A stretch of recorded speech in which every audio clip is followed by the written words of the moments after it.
Welcome to When Love Spoke Louder, a place of grace, truth, and restoration. This podcast is for women who have walked through unplanned pregnancy, abortion, loss, fear, and redemption. Here we share real testimonies that reveal God's mercy, the beauty of life, and the power of choosing love even when it feels impossible. You are not alone, and your story is not over. My name's Kate. And my name's Sarah. And this is Love Spoke Louder. Okay, so do we want to start off with prayer? Yes. All right. Do you want to do it? Yeah. All right. Heavenly Father, we come before you today with another testimony and another woman willing to share it, and we're so very grateful that you brought her to us. We ask that you please give her the words, use her as a vessel for you, give her the words that she needs to say for the ears that need to be heard, that need to be reached. And we ask this in your heavenly and precious name. Amen. Amen. Okay, so we have Jillian here. Thank you for coming in. Yeah. So go ahead and tell us about what your life looks like currently. Currently, very busy. I'm a nurse, been a nurse for about 20 years. I currently run a large stroke program in the San Antonio metropolitan area. I'm married. I've been married for about 20 years. 3 grown adult children, 4 grandbabies. I'm also currently in school working on my doctorate. Oh, wow. That's awesome. Pulled in many different directions. Very involved in our church. I'm active on the medical team, safety team, as well as running a group once a month and just trying to build community in that aspect. So that's cool. Well, I'm glad that you're here to share with us. yes. Do you want to go ahead and dive into your background and your story? Sure. I don't know how super involved you want me to get. You know a little bit more about my childhood than Kate does. Do you want me to go into that a little bit? Or if you feel comfortable with that, yeah, go ahead and just share whatever you feel is relevant. I think my childhood will give some context to how I ended up in the situation that I ended up in. My parents separated and divorced at a very young age. That was a very difficult situation. Shortly after my parents separated, I was with my dad and my grandparents. There was an instance where my father molested me. And I remembered it. I think it's probably one of the only memories that I have of that behavior occurring. Although I'm assured by my psychiatrist and therapist that it was probably ongoing multiple times, but I just happened to remember this one instance. So anyway, long story short, ended up getting reported. I was taken away from my dad, given to my mom, who had moved out to California with her boyfriend. So I ended up moving from Texas to California at about 8 years old. And that was also a very traumatic experience. No disrespect, but the Californians were not very kind to me. Oh, They made a lot of fun. They made a lot of fun of me. Wear my cowboy boots. That's so sad. Did I drive or ride my horse to school? How many cattle did we have? And I'm like, I grew up in a metropolitan area. Yeah. That was not my life. But anyway, a lot of just difficult situations at that time. My mom, both of my parents were alcoholics. But my mom, during this time, she got very heavily involved in drugs also, along with my stepfather. And so a lot of drugs, alcohol. I was taught to make crack cocaine when I was 9 years old. Jeez. Wow. My stepfather was not, we'll just say he was not a very faithful man. And my mom took that out on me quite a bit. And so there was a lot of physical abuse and a lot of violence in the house. He also beat her significantly several times, almost killed her. At one point, I had to have the police come in and actually dissipate the situation. Again, making this choice at 8, 9 years old. Yeah. During that time, my stepfather also was raping me. That happened multiple times, several times. And I finally reported it because I woke up one morning and was very nauseous. My stomach hurt. And I know this probably at this point sounds kind of silly, but if you can put yourself in a 9-year-old's shoes, I'd never had a birds and a bees conversation. Right. I didn't know anything really about how all of that worked. Mm-hmm. I knew that you could get pregnant from sex. Yeah. And my fear was that I was pregnant because I was nauseous and I was sick to my stomach. Oh. And I thought that I was pregnant and that when my mom found out, she was going to kill me. And so I went to a friend's house and told her what had happened and what had been going on. And she told her dad. And so that got reported to another level. At this time, you were 9? Yeah. Okay. Yeah. I may have been at the end of 8 going into 9. I'll be real honest, after so many years, the ages start to kind of run together. And you were young. Yeah, I was, exactly. I was young. Yeah. And so at that point, my stepfather was actually arrested, and I was pulled into state custody. I spent the next 3 years bouncing around from state facility to state facility. At one point, I was hospitalized for trying to kill myself a couple of times. So you come to find out you weren't pregnant? No, I was not. I was not pregnant. Praise Jesus. But still. Yeah. You're pretty traumatic. Yeah, for sure. And so I bounced around. I went into a group home, a girls' group home in Ramona, California, and spent a good portion of time there. Was probably there for about 2 years, where they put me into like a behavioral step program, and you had to work your steps in order to move up. And they told me that when I finished all of my steps, I would get to go home.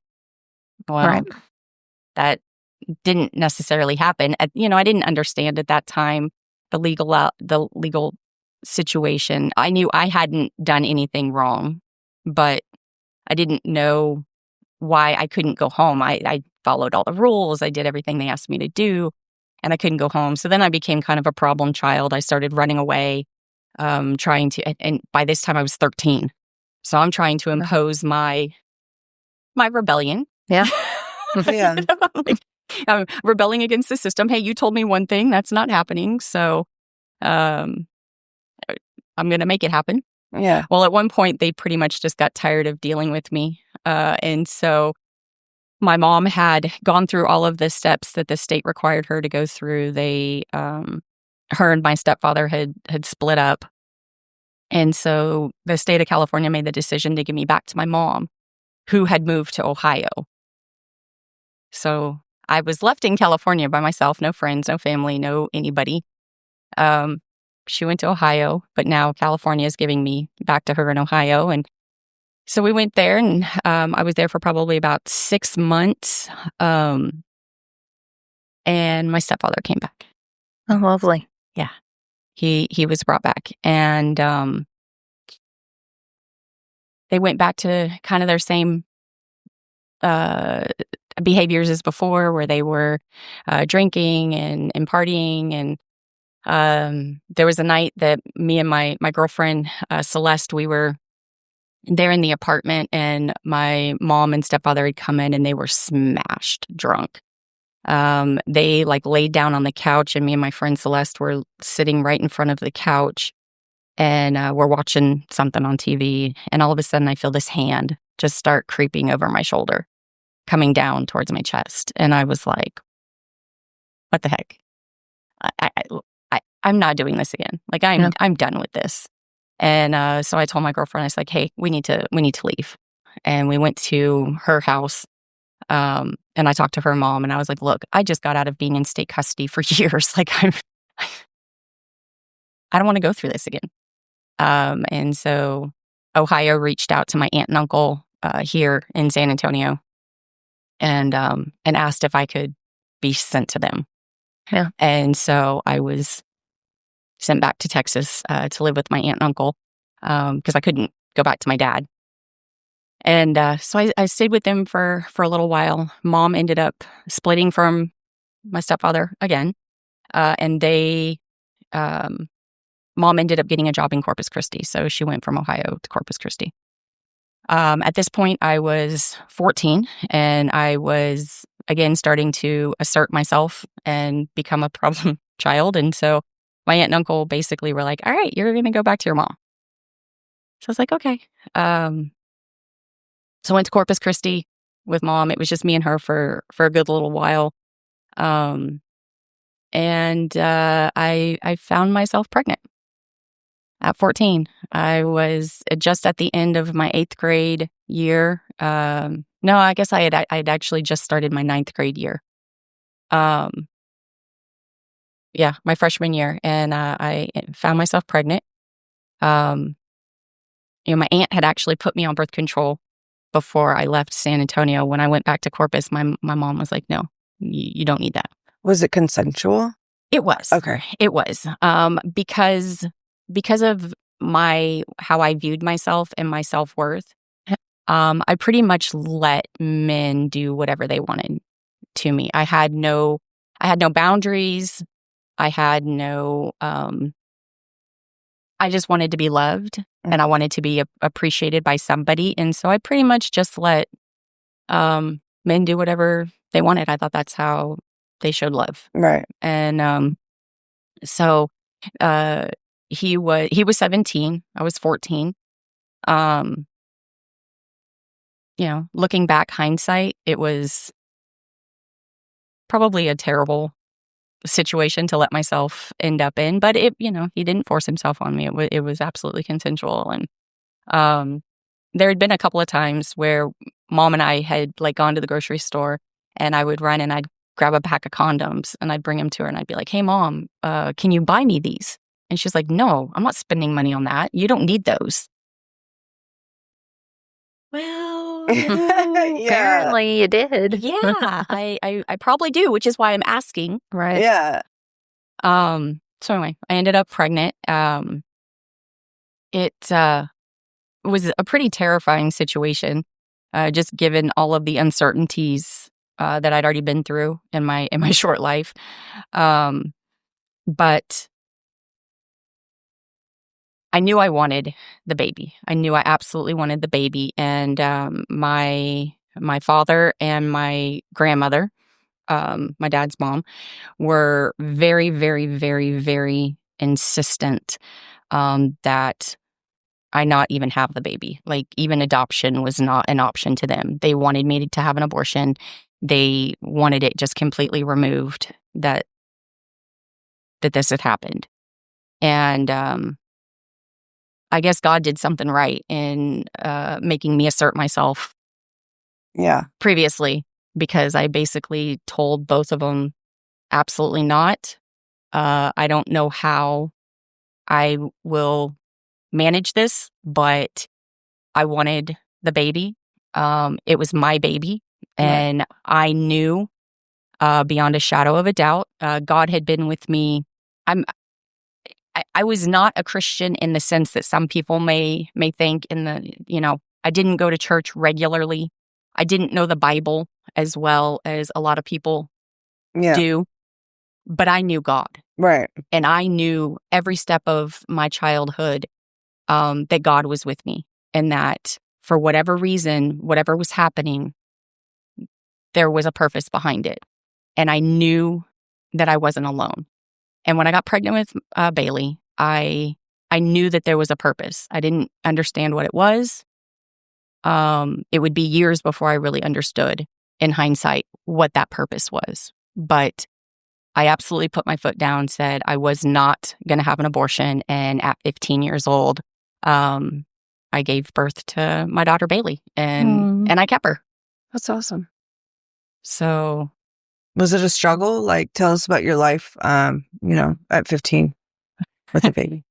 it was definitely a struggle. I dropped out of high school when I got pregnant with her. In fact, again, was a little bit of a problem child, was running away, at one point, we actually stole my mom's car. We brought it back with a full tank of gas, which is how she knew How we stole polite her. of you.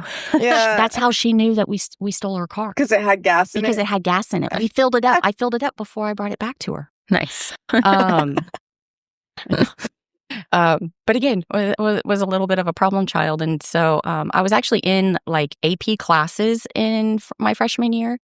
And because I kept running away and like skipping school, I got into trouble at school. And when my mom took me in, my principal, Ms. Black, I'll always remember her name because she looked at me dead in my face and said, "You will have to find someplace else to go to school because my girls don't get pregnant here." Oh. Wow. Wow. And so I was basically told that I had to leave high school. And they had a program, TAMS, Teenage Mother School, down in Corpus Christi. And so I got enrolled in that, did that for a very short while until I ended up being so sick with Bailey that they actually put me on bed rest. I was on bed rest for the last 3 months of my pregnancy because I kept trying to go into labor. In hindsight, with my nursing background now, I know that a lot of that was probably stress-induced. Right.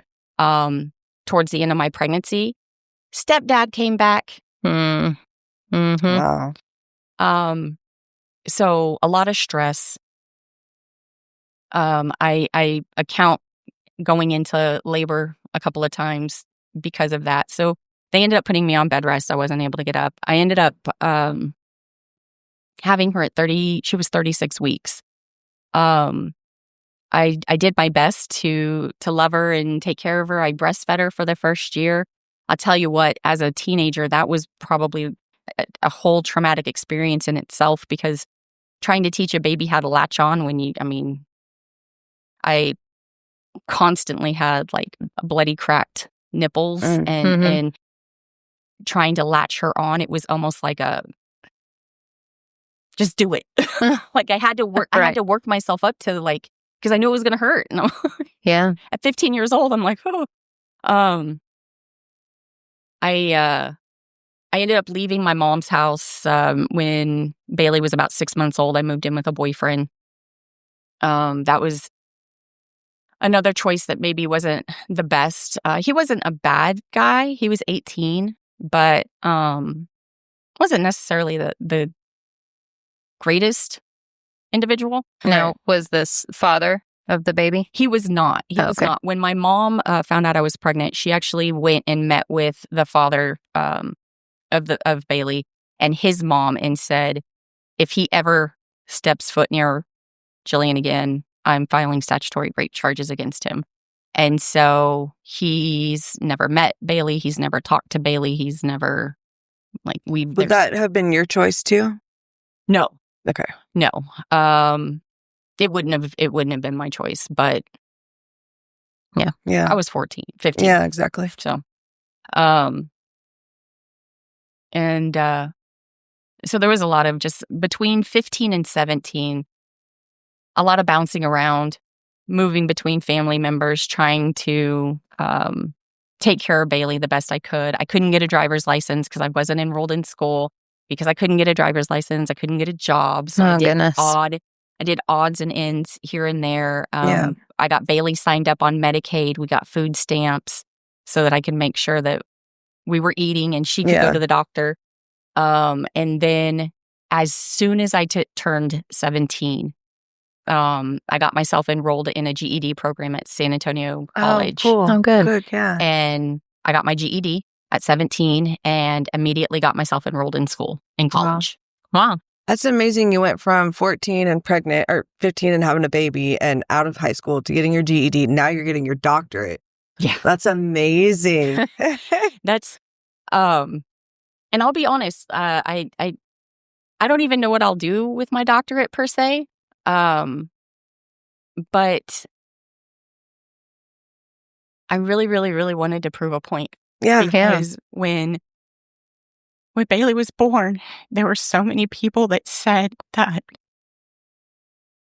she was never going to be anything because her mother was never going to be anything. And that I would never amount to anything. And they felt so sorry for her that she got stuck with me. And I really, really wanted to prove every single one of them wrong. And you did. Yep. I really wanted to prove to my kids, so I got pregnant with Bailey, had her. I ended up, when I was 18, again, not the greatest decision of my life, but I started working at a gentleman's club. I needed to make money. I needed to pay for school. I needed to feed my child. Yep. And I met a man there. He was 28. He worked at the club. And I ended up pregnant with my second daughter, Kirsten, who actually attends church with us. She is now a special education teacher. She's turned out to be... Bailey is actually she's working on her master's degree in public health right now. Oh, that's awesome. And raising her 3 kiddos. And then Kirsten is a special education teacher. Anyway, I digress here. So at 18, I met my first husband. We ended up getting married. I had Kirsten. I actually ended up getting pregnant again with my son, James, who also attends church with us, and is an administrator for an autism center. Wow. About 5 months after Jamie was born, things were not going well with my first husband. We decided Jamie was born in June. The week before Thanksgiving, I decided we probably needed to move out and have a little bit of a separation.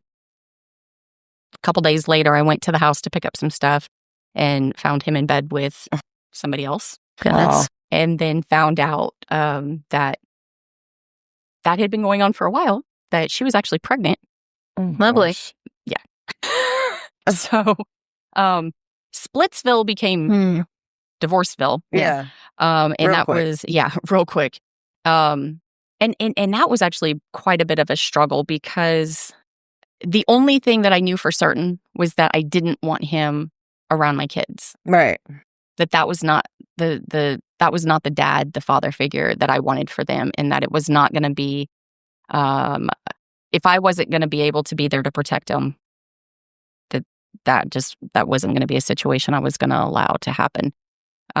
Turns out he kind of did that all on his own. He actually ended up in prison in Michigan for weapons and drugs. Wow. Transport charges. I was actually working at SAC as a administrative assistant while I was going to school, and I get a phone call from an FBI agent saying, "Hey, do you know where your ex-husband is?" And I'm like, "No." Yeah. He's X for a reason. Yeah. And that's when they let me know that he was wanted on charges, and they ended up finding him, and he went to prison. Wow. And he kept sending me letters like, I want a relationship with the kids, and I was just, no, Yeah. that's not going to happen. I got myself into nursing school in my early 20s, and was working on my nursing degree when I met my current husband, who we've been together for just over 20 years. And he had never had children before, but he took on the role of my 3 kids, and was a godsend. And looking back in hindsight, I mentioned earlier that it would be years before I actually knew the purpose. Yeah. But in hindsight, I truly, truly believe if God had not given me Bailey, that I wouldn't be here today. Yeah. Just the road that I was on, the choices that I was making, I was so just self-destructive. Right. I didn't see a purpose for my life. I really honestly didn't care what happened to me. And it took God giving me something to love more than anything else for me to want to live and to do something with my life, if for no other reason than to make sure that she was okay. Yeah. Yeah. And the last 32 years of my life have literally been spent trying to show my children and other young girls that find themselves in the position that I was in, that we are more than just one choice. Yeah. Mm-hmm. And that no matter what happens, if you put your mind to it, you can do anything, you can accomplish anything. And it doesn't matter whether you have the family support or you have the money or the background. It doesn't matter. You can be successful if you choose to be. Yeah. For sure. And that's kind of where we're at. That's amazing. I think it's so cool that you literally, like I said, you literally went from, teenage pregnancy and dropped out of high school to like, now you're sitting in front of me and you're about to get your doctorate, or you're working towards your doctorate, and you're married with all your kids, and you never let your daughter go. I think that's amazing. And God was with you the whole time.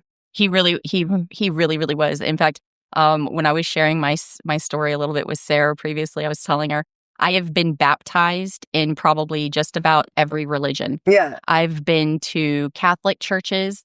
Now, I wasn't necessarily baptized in the Catholic Church, but I was baptized in the Lutheran Church. I've been baptized in the Baptist Church, the Mormon Church.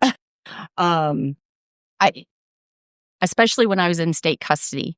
Yeah. I didn't really care about religion or putting a label on it. Mm-hmm. I knew I wanted to be in the house of God. Right. I knew I wanted to be where He was. And so any opportunity I had to go to church, I didn't care what religion it was. Yeah. Any opportunity I had to go to church. And even once Bailey was born, I dragged her to the Mormon church with me. Is that because you felt safe in church, or? I think it's where I knew to find God. Yeah. Yeah. I wanted to feel like I deserved to live. Yeah. And I felt like I would only find that through being closer to God. My childhood was so convoluted, so complicated, so full of just pain and violence, and that I felt like I was a bad person.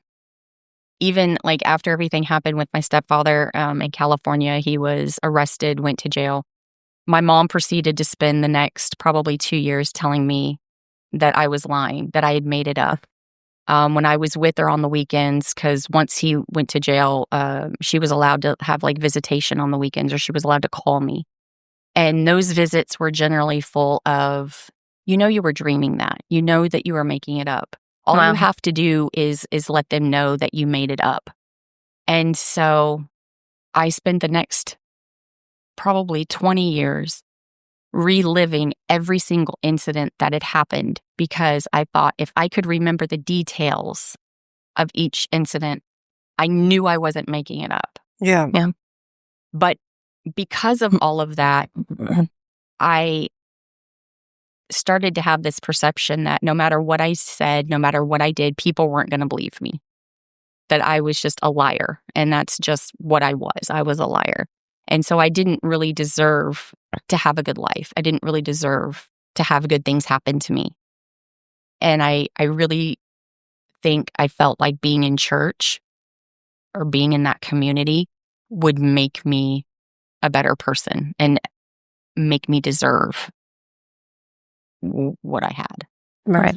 Now sitting here at 47, I can look back and I know that that was never the case, that I always deserved the life that God gave me. And that, again, looking back in hindsight, He allowed those things to take place because it has made me the person I am today. It's given me the empathy, the compassion, the love to give to others, to share with others. And I think it also gave me a story to share, that when other folks find themselves in those situations, that, we truly can not just survive, but thrive. Yeah, absolutely. Is your mom still around? Like, does she have a relationship with your grandkids or your kids or your grandkids? So my mom died about 4 years ago. She actually died as a result of many of the choices that she made. She developed terminal cancer, liver cancer. But that was complicated by her liver cirrhosis and hepatitis that she had contracted. So all of those things combined, they would not allow her to receive a transplant liver. And she ultimately ended up dying. Yeah. The last probably year, I know she wanted to be a better person, and I know her background. I know her childhood. Her father was killed when she was 8 years old in Vietnam. My grandmother, my grandmother and my grandfather were high school sweethearts. They met when she was like 15. And so when he was killed in Vietnam, she had a psychotic break. Yeah. Wow. My mom was the oldest of 4 kids. She was 8. Her youngest brother, I think, was 1 when my grandfather was killed. And so she ended up trying to raise her 3 brothers. Yeah. Right? My grandmother was a very abusive person. I think having that knowledge helped me to understand, they say hurt people hurt people. Yeah. Right. And so I knew somewhere in my core that my mom wasn't allowing these things to happen because she was a bad person. It was because she didn't have the coping mechanisms. Right. She didn't know how to deal with it. So I think that gave me some understanding as an adult. But there did come a time with my kids, around the time that they were like older teenagers, Bailey into her 20s, where like there was an instance where she went to the movies with the girls, with Bailey and Kirsten, and my mom was like really rude to somebody else in the movie theater. And Bailey was like, Mimi, you don't have to act that way. Yeah. And in the middle of the movie theater, in front of all of these people, my mom looks at my daughter and tells her, well, Bailey, you don't have to be such a bee. Oh my gosh. Here, my daughter is literally just trying to be like, Mom, like, Mimi, you don't have to be rude to people. Yeah. Right. And she embarrasses her like that in front of an entire movie theater full of people. Poor thing. So that was like one little incident where I was just like, no, this is not healthy. And then there was a situation where James was, I want to say he was like 18. Him and Kirsten had gone up to the Dallas area, was where my mom lived. And they went to a baseball game and they did some stuff and they were staying in a hotel. My mom ended up, again, getting like smashed drunk. My son is definitely the kind of man that will stand up for himself. Yeah. And he's not going to take any crap from anybody. Good for him. And my mom started giving him a little bit of a hard time. And my son, being a little bit of a smart butt, kind of called her out on her being drunk. Yeah. And she threw him out of the hotel. Oh, in the middle of the night. Yeah, it's like 12 o'clock at night. in Dallas. Yes, in Dallas. How old Like, was he? Dallas proper. 18. Yeah. Yeah. And he was leaving the room and he started hearing his sister screaming. And so he busted back in and there was something going on. Of course, I wasn't there. There was something going on between her and her boyfriend. And my son thought that the boyfriend was like attacking his sister, going after his sister. So my son proceeds to beat the snot out of the kid. Well, he wasn't a kid. I mean, he's older than my son, but broke his cheekbone, busted his eye socket. Well, he was screaming at his sister, and Jimmy thought he was hurting his sister, and so for sure. He wasn't going to let that happen. But my mom was so blasted drunk during this, like she had no comprehension of what was going on. So my son calls me after this and is like, Mama, I don't know what to do. He had an airplane ticket to fly home the next day, but he was like, I don't know what to do. So I called an Uber or arranged an Uber, got an Uber there to the hotel to get him to the airport. Because by this time he had probably like 5 or 6 hours before his flight. And I Yeah. thought if we could just get him to the airport, Yeah.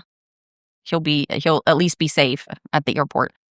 And then come to find out, the stress of everything took a toll, and airport security actually found him in the airport or in the bathroom, covered in vomit, and they Oh. found him in AFib or atrial fibrillation, Goodness. where Oh, no. the heart isn't pumping Yeah. the way that Yeah. it should. And so he ended up being sent to the hospital. So he did not make his flight home. He actually ended up in the hospital.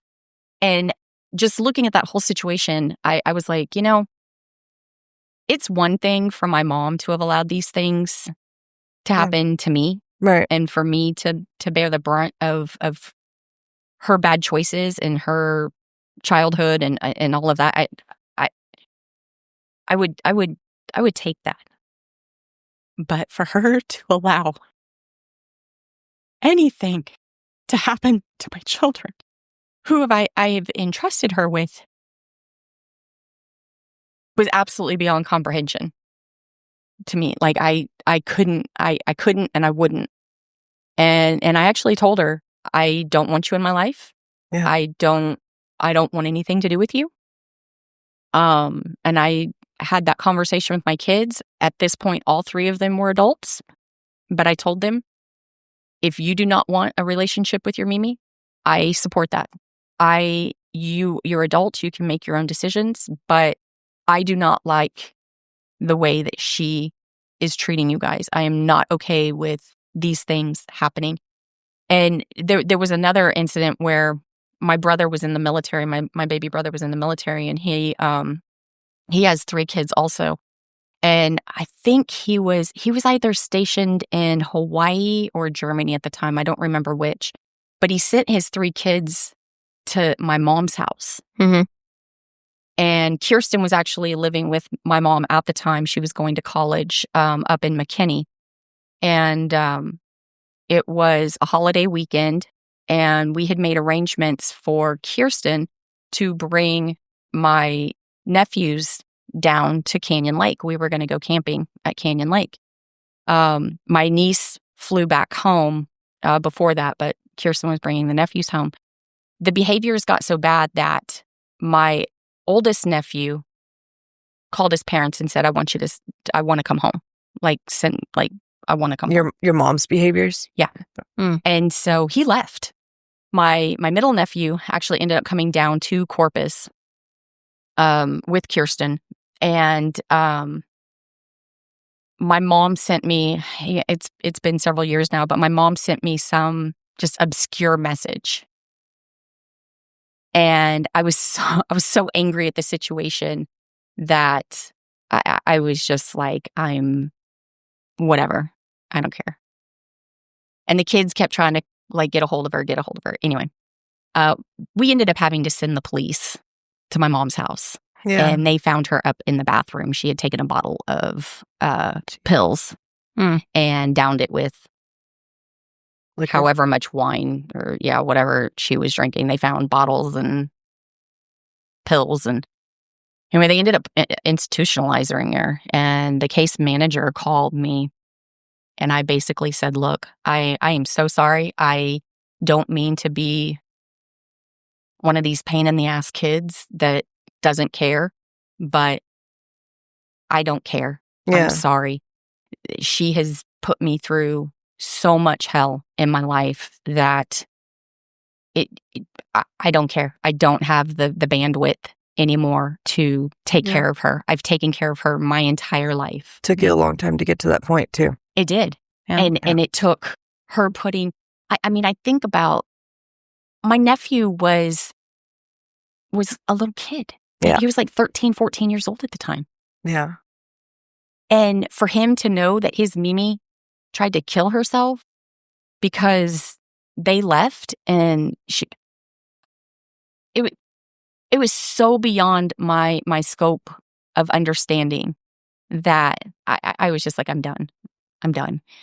And then when I found out that she got diagnosed with liver cancer, I begrudgingly said I would help take care of her. Like, I would take her to radiation treatments. I would take her to chemo. And I did. I put stuff on hold in my own life here. I would drive up to McKinney. I'd pick her up. I'd take her into Dallas, take her for her stuff. And she tried, pardon me, she actually did quit drinking when she got diagnosed with cancer. And she tried to be loving towards me. Mhm. And at that point, I was just so done and angry with her. It was like, I'm doing this because I'm your daughter. Yeah. And I felt obligated to, not because I want to be here, not because I really care to help you that much. It was more out of obligation.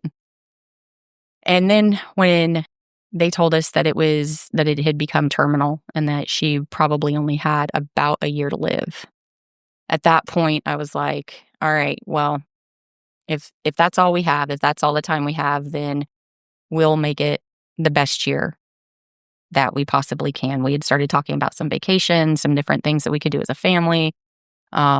She did a couple of times try to apologize for everything that had happened as a kid. And I basically just told her, I was like, you know what, Mom?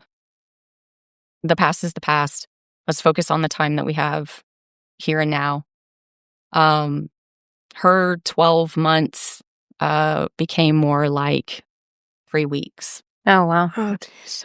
I had actually just finished filing my FMLA paperwork with the hospital so that I could be more available. She got fired from her job. And when they fired her, they didn't fire her. They let her go. Yeah. They restructured leadership and they let her go. And when that happened, I think she just completely lost all purpose.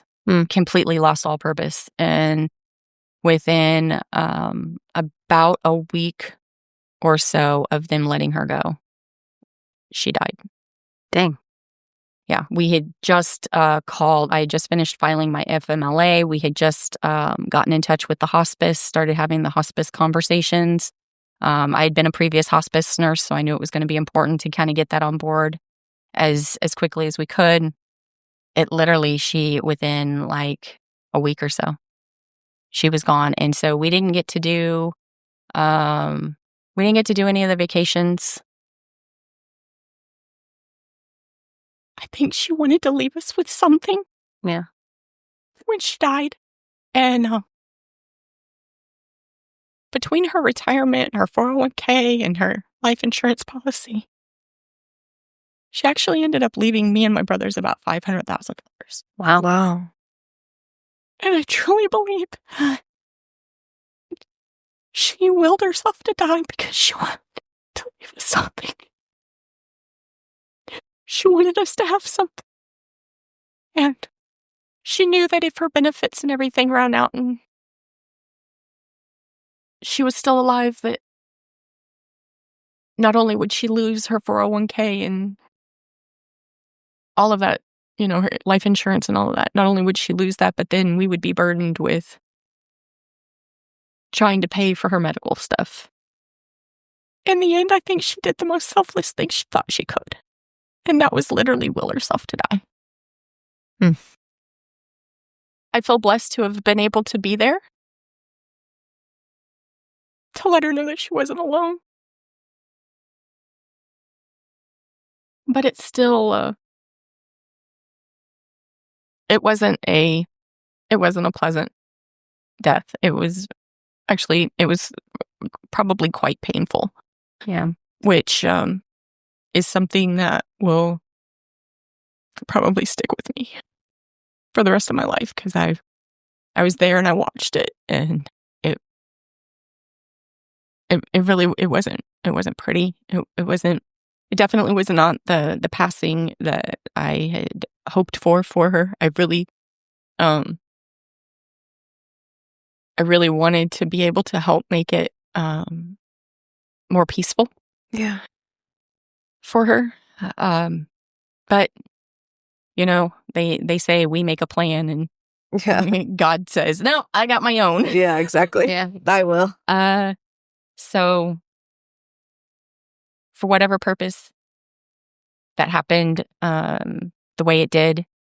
I'm sorry about that. That must have been really hard for you to see.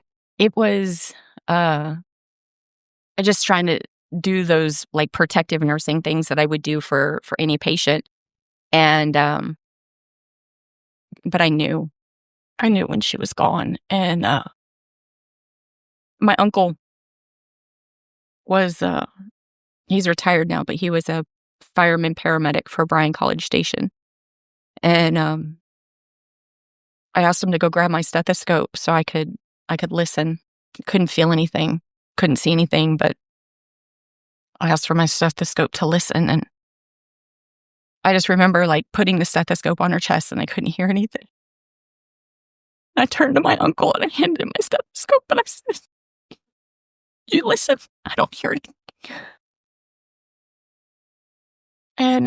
And so he took it and he listened and he said, honey, I don't hear anything either.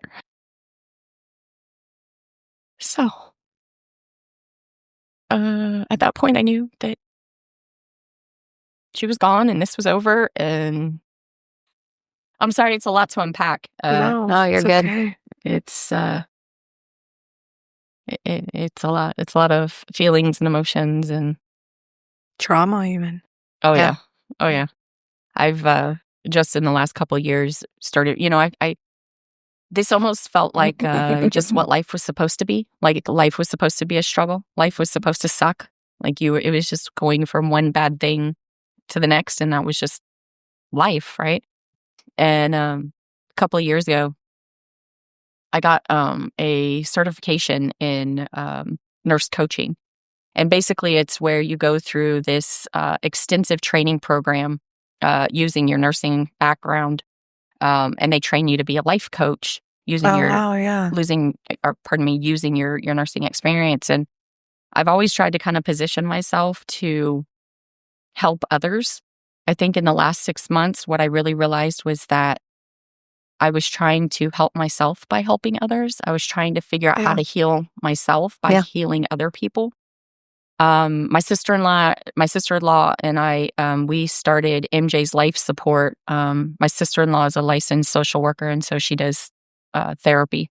And so we started MJ's Life Support because my goal was to help other people find some peace in their lives. Yeah. After about 2 years, my husband said, hey, you can't keep bargaining for your time and this and that. Like, I was a nurse coach. One of my clients was a massage therapist. So we would trade session. Yeah, we would trade sessions. Yeah. And my husband's like, yeah, that doesn't really pay the bills, honey. It doesn't pay to keep things up and going. So after about 2 years or so, we ended up closing up the LLC. But I've continued on that journey of trying to find ways to help other people through my experiences. Hence, when I found out about this, I thought, hey, even if what I've gone through only helps one person, Right. that's one life. Yeah. That's worth helping. That's why we're here. Yeah. So That's the goal. Yeah. and If you know anybody else, let us send them our way. I think one of the key morals of my story is that God truly does work miracles in your life. And you may not always know what that miracle is at the time. At 15 years old, I really thought that this was just one more bad thing that was happening. This was just one more thing that I was going to have to deal with. This was just one more thing that I deserved because I was such a bad person. But in hindsight, my daughter has brought me so much love and so much joy. It's amazing. And so many reasons to want to live and do something more with my life. Right. And that, I think, is what the miracle is. Yeah. Is that he truly did take lemons and turn them into lemonade. It's beautiful. Yeah. Well, and he's always going to bless someone choosing life. Yeah. He's never, he's the God of life, not the God of death. And so anyone who chooses life, I think he's going to bless that. And whether it's, it's going to be difficult or not, he's going to bless it either way. Jesus turns started into something beautiful. Yeah. Jesus started out on this earth as a baby in a womb. Yep. And I don't think they had abortion back then, but if Mary had aborted Jesus, can you imagine how different this world would be? Yeah. I don't think I would want to live in that world. No. Yeah. As it is, I'm not going to lie. I'm pretty skeptical about the world. Right. Yeah. But at least we have his example. Yeah. Yeah, exactly. And his forgiveness and Yeah. his compassion and his love. Exactly. Yeah. He loved us enough. He Literally, valued yeah. our lives enough to sacrifice his own. Each of us. Yeah. To happily, well, I won't say happily, I suppose, freely. Yeah. Yeah. Freely. Willingly. Yeah. Yeah. Give his life to show us how much he loved us and how much we meant to him. Mhm. And so I kind of feel like in a lot of ways that I was given that opportunity. I was given, the opportunity to change my life for a baby. Mhm. Yeah. And that baby life changed mine and gave it purpose. And so I am curious to know, that is there a certain point in your story where Jesus was like, I want you to follow me, not all of these religions that you were pursuing? I'll be honest. So I have a pretty good understanding of God, Jesus, and the Holy Spirit. I remember at 4 years old, there was, when we lived in College Station, there was this thing called the Joy Bus. I think I Oh, did I yeah. share You that told with me about the Joy Bus. Yeah. the Joy Bus. And the Joy Bus was this bus that it was connected to one of the local churches. Oh, wow. And they would come around every certain night, Wednesday night or Thursday night or whatever. And they would pick up all the kids in the neighborhood and they would drive us around and they would tell us Bible stories and they would sing to us. And we would So sing cool. and we would sing songs together. Yeah. I don't know why, but even at 4 years old, at that age, I knew that there was a God and I knew that there was somebody that loved me. And as I got older and learned more about Jesus and the sacrifice that he made for us, like I said, I always knew there was a God. Yeah. But it was learning more about Jesus and the sacrifice he made for us. I don't know if I can really necessarily pinpoint a moment, but I know at 4 years old Yeah. that I knew then that I was a child of God. And looking in hindsight, I think he had to somehow, I don't know why that feeling or that thought was instilled at me at such a young age. Because my father is an atheist. He doesn't believe in God at all. Oh, wow. In fact, I don't know that he believes in any real higher power of any kind. Right. Yeah.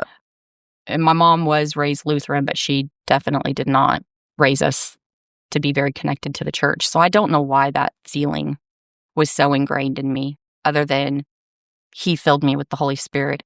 Yeah, he because chose he you. knew I was going to need the strength. He knew Yeah. I was going to have that core value that he loved me. Yeah. And that I wasn't alone. I heard a really cool story. This was actually before I joined home church. And it was another pastor, and he was talking about a story. I apologize. I think it was maybe Exodus or Deuteronomy, but folks were being, they had to cross a river. And the priests were told to put like rocks or something in the river as they were crossing. And I apologize for not remembering the details of the story, but the gist of it was that God was already working 20 miles upstream where they were damming the river so that his people could make it across the river. Yeah. And the moral of that story in my perception is that we don't understand what's happening in the moment. we have to trust that God's already working 20 miles upstream. Yeah. And so in my mind, when he instilled that core value in me, that he was there, that he was with me, that was him working 20 miles upstream Yeah. in my life. Absolutely. Yeah. And I can see that looking back now regularly, where I'm like, okay, Yeah. God's got my back. I may not see it at the moment. I may not understand it. Yeah. But he's already working. He's doing things 20 years from now that are, you know what I mean, already in place. For sure. You know what I mean? Yeah. And that's something that, I make it a point to tell the kids when they're reaching out, when bad things are happening, when they're feeling uncertain. I always tell them, have faith, because he's already working 20 miles upstream for you. Yeah. We may not see it in the moment, but he's already there, and we just have to have faith that he's doing the work. Yeah. Exactly. Lean not on your own understanding. Yeah. Absolutely. Absolutely. Well, thanks for sharing. Yeah, thank you so much. Your story is difficult but beautiful. Yeah. It was very beautiful. It's a lot. Yeah. And thank you for giving me an opportunity to share it. And Absolutely. I pray that God uses it for the good of anybody. Yeah. He will. Yeah, he will. Yeah, for sure. I'll close us out in prayer. Thank you. All right, dear Heavenly Father, thank you so much for Jillian's beautiful story and how you have been redeeming it the whole time, and you're still not done. And we'll probably find out 15 years from now that it's even more beautiful. And just thank you for always working on us and always working through our situations and always being there even when we don't necessarily feel you or see you. And I just pray that this reaches the right ears and that it will plant a seed, even if they don't realize it, and that, maybe we can see the fruit of that when we visit you in heaven. And thank you for the opportunity for us to be able to share on a platform. And we just pray that it helps someone out there. In your name we pray. Amen. Amen. And this was When Love Spoke Louder. Thanks.